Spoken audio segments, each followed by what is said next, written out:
नमस्कार, केडी माधुर वास्तु एवं कुंडली में आपका स्वागत है। मैं कमल दीक्षित आपको एक नया वीडियो लेकर आया हूँ जिसका संबंध केतु ग्रह से है। केतु ग्रह एक ऐसा ग्रह है जो आपको हर चीज से अलग करता है, अलगाव करता है, आपको उस घर से काटने की कोशिश करता है जहां वो बैठा होता है। घर के वास्तु के अंदर केतु बहुत महत्वपूर्ण पार्ट अदा करता है, उसका बहुत महत्वपूर्ण स्थान है। केतु किस रूप में होता है? चाकू, कैंची, सिलाई मशीन, सुई, ये सब केतु है, यानी कि छोटा करने वाले काम। चाकू काटने का काम करता है, कैंची कुतरने का काम करती है, सुई छेद करने का काम करती है। और कई बिजनेस केतु के अंदर आते हैं, tailor shop, boutique, salon, beauty parlour, specialist कोई डॉक्टर, जो इन औजारों को अपने जीवन में उपयोग करता है वो सब केतु के अंदर आते हैं। केतु का काम सिर्फ यही होता है कि आप अपने काम को छोटा करके करो। अगर आप बड़े करने की कोशिश करते हो, केतु को खराब है तो उस बड़े काम को वो चलने नहीं देगा। कुंडली के किसी भी घर में अगर केतु बैठा हुआ है तो समझ लो कि उस घर से संबंधित प्रॉब्लम आपको आने वाली है, उस घर को छोटा करने वाला है। केतु 12 घरों में कहीं भी बैठ सकता है।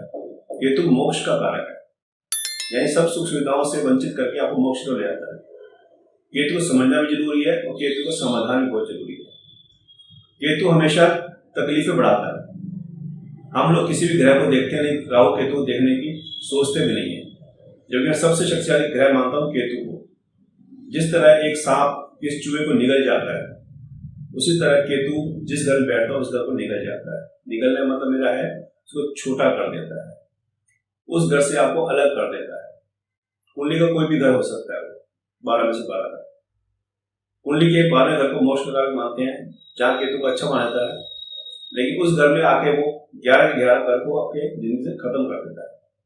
चाहे संबंध हो, चाहे स्टेटस हो, चाहे पैसा हो, चाहे बिजनेस हो, चाहे प्रोफेशन हो, धन दौलत, यशमान, सुख शांति, कुछ भी हो, सबसे अलग कर देता है, यानी भगवान के राह में ले जाता है आपको। और जहां जिस घर में 12 घर में बैठता है, 12 घरों में जो अलगाव करता है, प्लस में जहां बैठा हुआ है उस घर से संबंधित पीड़ा भी आपको देता है, यानी कि आपको तकलीफें उस घर से संबंधित होंगी। हमारे शरीर के अंदर केतु कान होते हैं, कान को सोने की बालियों से छेद देना चाहिए ताकि केतु कंट्रोल में रहे। केतु गुरु कंट्रोल कर सकते हैं और कोई नहीं कंट्रोल कर सकता। हमारे घर के वास्तु के अंदर ब्रह्म स्थान गुरु का भी होता है और केतु का भी होता है, यानी नॉर्थ ईस्टर्न केतु का भी होता है और गुरु का भी होता है।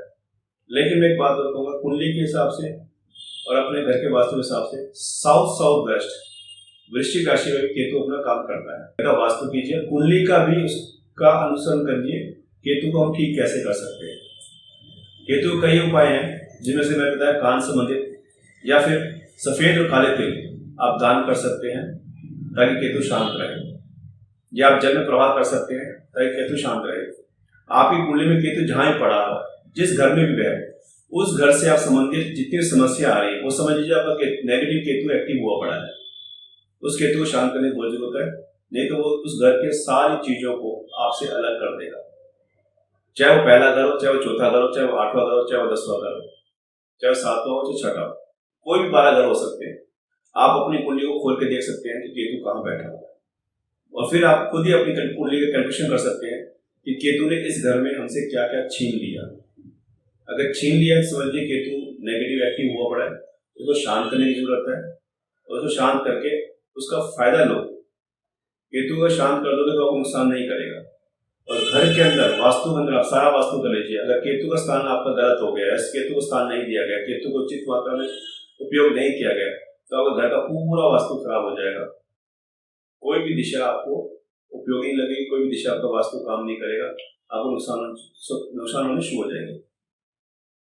जिस भी दुकान के साथ में कोई सैलून, बुटीक, पार्लर या कोई भी ऐसी चीज जो काटने, उतरने या सीने संबंधित है, जो साथ वाली दुकान पे उसका इम्पैक्ट आएगा। केतु वाले लोग जिनका केतु अच्छा है, उनको छोटे छोटे रूप में कार्य करना चाहिए, छोटे छोटे दुकानों में कार्य करना चाहिए। जहां पर उन्होंने बड़ा काम किया, बड़ा कार्य किया है, बड़ी दुकान ली, समझ लो नुकसान होना शुरू हो गया। यह परिभाषा है केतु की। आप कई लोग सोचते हैं हमने काम स्टार्ट किया लेकिन काम का फल नहीं मिला, हमारा काम बंद हो गया, और उस काम को बंद होने के कारण को नहीं जानते, भगवान पर डाल देते, भगवान ने शायद चाहा नहीं होगा कि हम इस काम में आगे बढ़े। लेकिन ऐसा नहीं होता। आपके ग्रह और आपका घर का वास्तु, ये दोनों जिम्मेदार होते हैं कोई काम चलाने के लिए और कोई काम बंद करने के लिए। उसमें अहम भूमिका केतु ग्रह की है। तो केतु ग्रह को आप समझिए। मेरे इस वीडियो के माध्यम से केतु को समझने की कोशिश कीजिए, अपनी कुंडली समझने की कोशिश कीजिए और उसका हल कीजिए।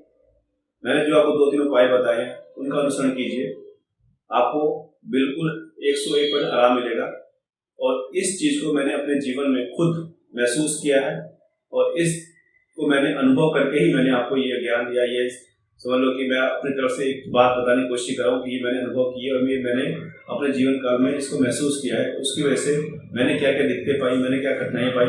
जब तक मैं समझा तो बहुत नुकसान हो चुका था, लेकिन मैं चाहता हूँ कि और भी लोग इसको जाने और इसके नुकसान से बच पाए और अपने जीवन को अच्छा कर पाए। मैं आप लोगों का बहुत बहुत धन्यवाद करता हूँ। मेरा कई महीनों बाद ये वीडियो आ रहा है। आपसे लाइक कीजिए, शेयर कीजिए, सब्सक्राइब कीजिए और मेरे को अपने सवाल भेजिए। अगर आपको कोई समस्या है तो मैं हल करने की कोशिश करूंगा ताकि आपको अपनी दिशा मिल सके और आपको सुख सुविधाओं का अनुभव हो सके। कुंडली के अंदर हर ग्रह देता है और एक ग्रह जो लेता है वो है केतु। बस केतु से सावधान दीजिए, चाहे घर का वास्तु कीजिए, चाहे कुंडली का अनुकरण कीजिए। अगर कुंडली भी सही रहेगी, वास्तु खराब हो गया तो भी दिक्कत आने वाली है। और घर का वास्तु ठीक हो गया और कुंडली खराब हो गई, केतु उसमें नुकसान दे रहा है, तो भी आपको घर का वास्तु आपको फायदा देगा। दोनों एक दूसरे को पूरक है, दोनों को समझिए और इस केतु को समस्याओं से बचने के लिए इस केतु का समाधान कीजिए। धन्यवाद, आप लोगों का बहुत बहुत धन्यवाद। आप लोगों ने मेरा हमेशा सहायता की है, साथ दिया है और मेरे वीडियो को सराहा है, उसके लिए आप लोगों के बहुत बहुत शुक्रिया। नमस्कार।